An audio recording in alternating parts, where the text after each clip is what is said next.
31st night উদযাপন এটা কোন মুসলিম আবিষ্কার করেছে না অমুসলিম? অমুসলিমরা আবিষ্কার করেছে। মুশরিকরা তো মুসলিম না, তারা অমুসলিম। এই অমুসলিমরা যে অপসাংস্কৃতিক একটা বিষয় আবিষ্কার করলো, তো এই অমুসলিমদের এই আবিষ্কৃত এই নিয়ম এটা কি কোন মুসলমান এটাকে পালন করতে পারে? কোন মুসলমান এই কথা পালন করতে পারে না। যদি কোন মুসলমান তাদের এই 31st নাইট যদি উদযাপন করে, তাহলে সে আর মুসলিম থাকে না।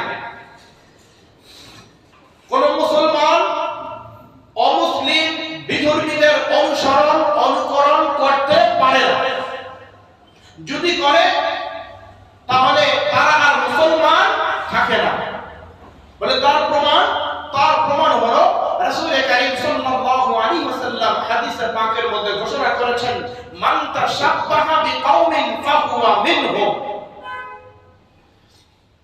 যেই ব্যক্তি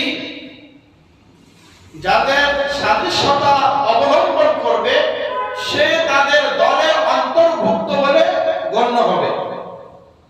স্পষ্ট হাদিসের বর্ণনা। তাহলে 31 ডিসেম্বর 31st নাইট এটা উদযাপন করা এটা মুসলমানদের কাজ নয়, এটা অমুসলমানদের কাজ, এটা বিধর্মীদের কাজ। যারা খ্রিস্টান রয়েছে তারা তাদের ধর্ম উদযাপন করবে, পালন করবে, আনন্দ উৎসব করবে, সেটা তাদের ব্যক্তিগত ব্যাপার। কিন্তু আমরা যারা মুসলিম রয়েছি, মুসলমান দাবি করি, বলে আমাদের জন্য এটা সমীচীন হবে না, আমাদের জন্য এটা শোভনীয় হবে না, বলে তাদের পদাঙ্কন অনুসরণ করা, তাদের বিজাতীয় এই কৃষ্টি কালচার অনুসরণ করা। আল্লাহ সবার খুশি আল্লাহ এক রকম রাখেন নাই। বলে যারা শিশু তাদের আনন্দ একরকম, যারা কিশোর তাদের আনন্দ আরেক রকম, যারা বালক তাদের আনন্দ উল্লাস আরেক রকম, যারা যুবক তাদের আনন্দ উল্লাস আরেক ধরনের, যারা বৃদ্ধ তাদের আনন্দ উল্লাস ভিন্ন ধরনের, যারা মুসলিম তাদের আনন্দ উল্লাস ভিন্ন, যারা অমুসলিম বিধর্মী তাদের আনন্দ উল্লাস ভিন্ন। সবার আনন্দ উল্লাস ভিন্ন ভিন্ন।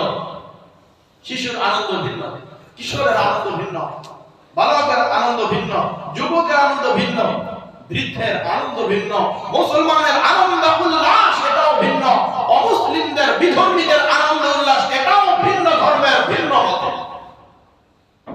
আল্লাহ বলতেছেন, নাই উদযাপন করতে চাও, বিধর্মীদের থেকে নাই কেন তোমাদেরকে গ্রহণ করতে হবে? ওই রাত্রি তোমাদের উদযাপন কেন